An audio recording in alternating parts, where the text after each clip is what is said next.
오늘 알아볼 내용은 여자 배구 다음 시즌 아시아 쿼터와 외국인 선수 재계약 확률에 대해서 알아볼 것입니다. 일단 2024-2025 시즌 아시아 쿼터 신청이 마감되었는데요. 여자부는 37명이 지원했고 남자부는 73명이 지원하면서 거의 2배 차이가 난 것을 볼 수 있습니다. 조금 아쉬운 것이 이번 시즌부터 아시아 쿼터가 시행됐을 때는 동아시아 4개국과 동남아시아 6개국 등 총 10개국에서 뽑았지만 다음 시즌부터는 아시아 배구연맹에 등록된 65개 전체 회원국에서 선발하기로 했기 때문에 좋은 선수들이 대거 지원할 것이라는 기대감이 있었기 때문이다. 아무튼 결론적으로 보면 여자부의 경우 이번 시즌 아시아 쿼터에 지원한 24명보다는 조금 늘어났지만 남자부와 비교하면 현저히 적은 편이다. 다음 시즌 아시아 쿼터 선수에 지원한 37명 중에 태국이 9명으로 가장 많이 지원했고 뒤이어 중국이 6명, 필리핀 4명, 베트남 3명 등이 지원한 것으로 확인되고 있습니다. 이제 각 구단들의 아시아 쿼터와 외국인 선수의 재계약 확률을 보면 먼저 흥국생명은 레이나와의 재계약을 검토하고 있지만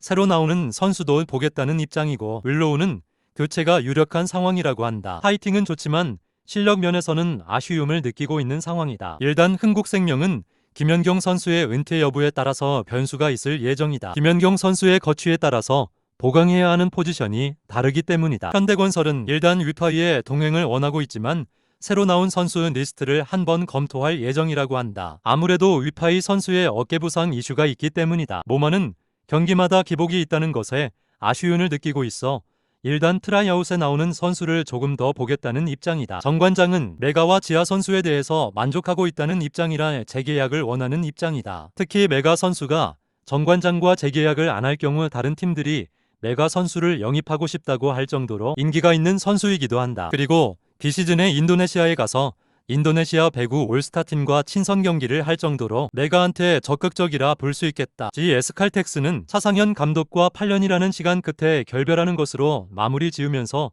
일단 감독 선임부터 이루어질 예정이다. 배체 선수로 GS 칼텍스에 합류한 아시아 쿼터 선수 달인 선수는 무조건 교체라고 하며 강소위가 이제 이번 시즌이 끝나고 FA 자격을 취득하는데 이탈 여부에 따라서 보강 포지션이 결정될 것이라고 한다. 실바 선수는 말이 필요 없을 정도로 활약이 뛰어난 선수이기에 무조건 재계약을 원한다고 한다. 기업은행은 일단 폰푼이 다음 시즌 아시아 쿼터 트라이아웃에 지원한 것으로 알려졌다. 일단 김호철 감독 재계약 여부가 변수이긴 하나 폰푼과의 재계약은 긍정적으로 검토 중이라고 한다. 아베크롬비는 충분히 제 몫을 해주고 있지만 클러치 능력 면에서 아쉬움이 있어 일단 새로운 나오는 선수도 보겠다는 입장이다. 도로공사는 하나차 선수의 경우 무조건 교체 가능성이 높은 편이고 공수균형이 잡힌 아웃사이드 히터로 물색 중이라고 한다. 부키리치 선수는 시즌 중에 실력이 향상되는 점에서 높은 점수를 받고 있지만 아직 큰 경기에서 약점을 보인다는 점에서